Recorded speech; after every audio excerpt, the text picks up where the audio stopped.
Et le secret, pour être dans cet état, ça c'est le clou du courant miracle. Ce n'est plus avoir de passé, ce n'est plus avoir de futur. Oui. Maintenant. Chaque fois que tu penses passé, tu es sorti du champ du Saint-Esprit. Le Saint-Esprit ne connaît ni le passé. Tu veux collaborer avec lui, n'est-ce pas? Pour partager tes pensées avec lui, n'est-ce pas? Lui ne connaît que l'instant présent. Dès l'instant où tu rêves déjà du voyage de l'an dernier et du voyage de l'an prochain, tu es sorti du mode communion avec le Saint-Esprit. Tu es déjà dans ton rêve. Ce n'est pas un péché, mais tu n'es plus en mode je vais rentrer au ciel. Tu es en mode je vais prolonger mon rêve. L'instant saint, l'instant présent, le moment présent, le maintenant, c'est le seul moment. Voyez-vous, la pensée dans le monde spirituel est comparable à l'acte sexuel. Quand tu penses avec Dieu, c'est comme une relation sexuelle avec lui. Quand tu penses avec le Saint-Esprit, c'est comme une relation sexuelle avec lui. Le lieu de rencontre, c'est l'instant saint. Une fois que tu as quitté l'instant saint, tu es déjà dans l'infidélité. Il n'est plus avec toi. Tu ne peux plus recevoir de lui. C'est pour ça que tu peux te faire violence. Pour ne pas trop divaguer dans le passé et dans le futur. Chaque fois que tu es dans l'instant présent, tu es déjà en fusion. Tu es déjà en train de recevoir. Mais un instant saint qui va vers le pardon, vers le relâchement, et non pas un instant saint qui va vers la confirmation de ce que le monde est réel. Parce qu'il y a deux visions de l'instant saint. L'instant saint de l'ego et l'instant saint du Saint-Esprit. Dans l'instant saint de l'ego qu'on appelle la méditation, je me concentre pour recevoir, pour me réaliser dans nos rêves. Dans l'instant saint du Saint-Esprit, je communie avec lui pour que le passé et le futur n'existent plus. Tout ce qui se passe dans cet intervalle-là, dans l'instant présent, je ne gouverne plus rien. Je m'abandonne à lui. Vous voyez? Par contre, l'instant saint de l'ego, c'est je vais capitaliser l'énergie, la puissance pour réussir dans le monde, pour être un grand gourou, pour réussir dans mes affaires. On appelle ça pour contrôler les gens, ainsi de suite. Voilà, c'est ça. C'est la nuance. Il y a l'affirmation intellectuelle, je ne crois pas, et l'enseignement de mon esprit inconscient de ce que je ne crois pas. C'est deux choses différentes. L'affirmation intellectuelle n'est pas l'affirmation spirituelle. Quand mon esprit inconscient, qui connaît mon historique depuis 100 000 vies, qui connaît toutes comment on appelle ça, ma culpabilité inconsciente emmagasinée, c'est elle que je représente avec la croyance au corps. À mesure que je vais donc épurer mon casier judiciaire dans mon esprit inconscient, je serai de moins en moins mon corps. La sensibilité au corps est proportionnelle à la mesure de culpabilité que je ressens inconsciemment sans me l'avouer, parce que j'ai fait semblant de l'avoir oublié.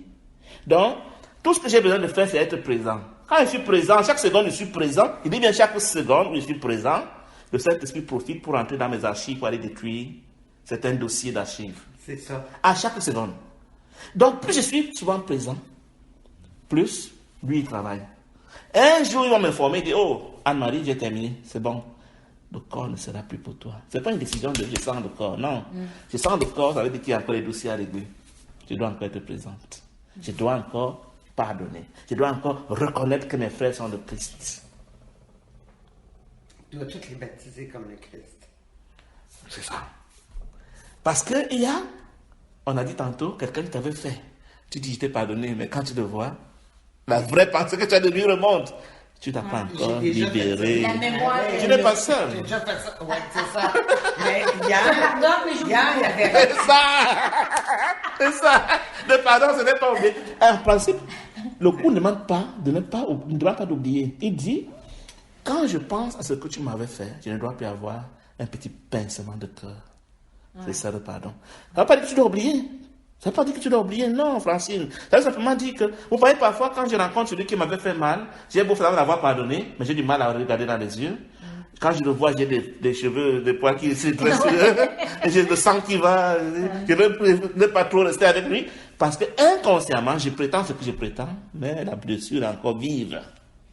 Il est question que je puisse, comme aujourd'hui, je sais que tu ne me reproches rien, parce qu'on n'a pas encore eu le temps d'avoir un conflit. Je peux te parler avec assurance, mais ça devrait être le cas avec celui qui m'a fait le plus grand mal. Quand je le rencontre, je me souviens de ce qu'il est né de nouveau chaque jour et que ce qu'il était hier, il ne l'est plus aujourd'hui. Il ne l'est plus aujourd'hui. Oh, c'est même pas aujourd'hui, à chaque seconde, dit le cours. Même tantôt, quand on est À arrivé, chaque c'est- seconde, nous naissons de nouveau. Donc, si je m'avais considéré toi d'il y a 1 minute, ce n'est plus toi. Je suis en train de traiter avec un fantôme, il appelle ça une idée d'ombre, un personnage d'ombre. À chaque seconde, tu es un bébé innocent. Parce que... C'est parce qu'en fait, nous sommes comme des diapositives. Les corps sont comme des diapositives Oui, je comprends ça. qui défilent. Chaque diapositive, c'est une nouvelle personne. Comme on projette le film à la salle de cinéma, nous sommes des diapositives qui sont en train de défiler. À chaque seconde, c'est une nouvelle diapo qui est défilée. La diapo peut changer et devenir... Et dans chaque carrefour, parce que dans le défilement du film, j'arrive souvent à des endroits, je suis là, et puis j'ai plusieurs chemins possibles. Chacune correspond à une diapo différente. Oui. On a déjà vu des gens sur YouTube, il était Gary ici, et puis il devient Mary, à un certain carrefour. Et puis un jour, dans la suite de sa vie, il redevient Gary. C'est-à-dire, non seulement on peut changer apparemment de sexe, lui il est changé au point où il ressemblait à une femme, c'est une vidéo qui dure 10 minutes sur YouTube. On peut changer de caractère, on peut même changer d'apparence physique. Quand on guérit, ce n'est pas le médicament qui doit soigner. Parmi tous les Anne-Marie qui est à ce niveau, ça c'est Anne-Marie. Il y a Anne-Marie 1, Anne-Marie 2, ainsi de suite. À chaque seconde, tu dis à ton esprit, choisis maintenant Anne-Marie 2. C'est elle qui veut continuer. Anne-Marie 2 est de bonne humeur. Anne-Marie 1 est de mauvaise humeur. Anne-Marie 3 veut démissionner de son emploi. Anne-Marie 4 veut divorcer. C'est pas moi n'importe quoi. Tu choisis une Anne-Marie et ton histoire continue. À chaque seconde. Donc la Anne-Marie qui était à ce niveau que tu avais connu il y a 1 minute et qui a déjà changé de décision pour devenir celle qui veut... Ça, c'est vrai. C'est la même personne, c'est plus la même personne. Ouais. Tu en veux à qui là maintenant? Celle-là n'est plus là. Elle n'a jamais été. Donc, connaissant cela, quand tu t'approches à l'idée de il m'avait fait, on parle de qui là? D'un fantôme. Quelque chose qui n'a jamais existé. Il ne suis plus cette personne. Et comme ces diapos défilent dans le cinéma, c'est 40 images par seconde, pour nous c'est des milliers d'images par seconde pour eux. C'est fou. L'embêtant maintenant, c'est que la meilleure, peut-être je vais m'arrêter là pour mon discours d'aujourd'hui, c'est que notre histoire n'est pas linéaire. Notre histoire est comme le sable à la mer, au bord de la mer. Chaque seconde, chaque Anne-Marie est comme un grain de sable au bord de la mer. C'est toi qui dis, je vais relier celle-ci pour que ce soit la prochaine image, ensuite ce sera celle-ci, ensuite ça va devenir celle-ci, et tu fais ton histoire linéaire. C'est moi qui décide. C'est toi qui décides de ton scénario à partir de différents Anne-Marie qui sont mélangés là comme des grains de sable au bord de la mer. Si bien que le scénario que tu avais pris ici, là, il te dit tu peux prendre un scénario comme ça qui va devenir ceci, qui va devenir ceci. Et si tu vas rencontrer un corps qui va t'appeler Thomas, un corps qui va s'appeler Jean, je ne sais pas moi quoi. Donc, c'est fou comme histoire. Notre vie n'est pas linéaire. Elle est posée comme du sable sur la mer.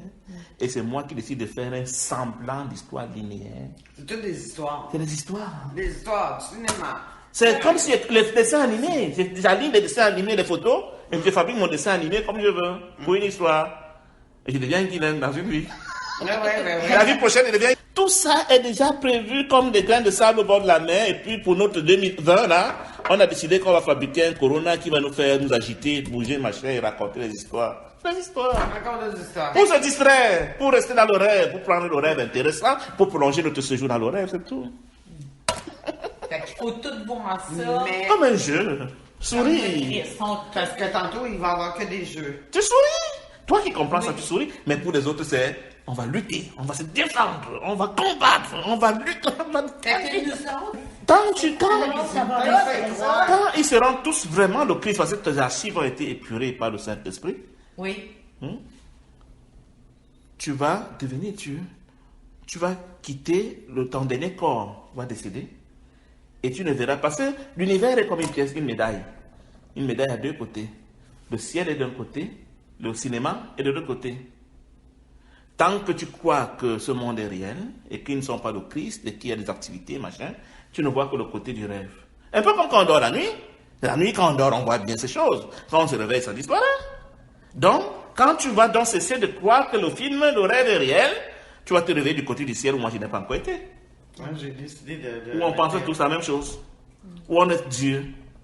Où seul, où on ne pense qu'en cœur. Vous savez, quand les gens chantent dans les opéras, bien les cantiques, c'est tout le monde en même temps.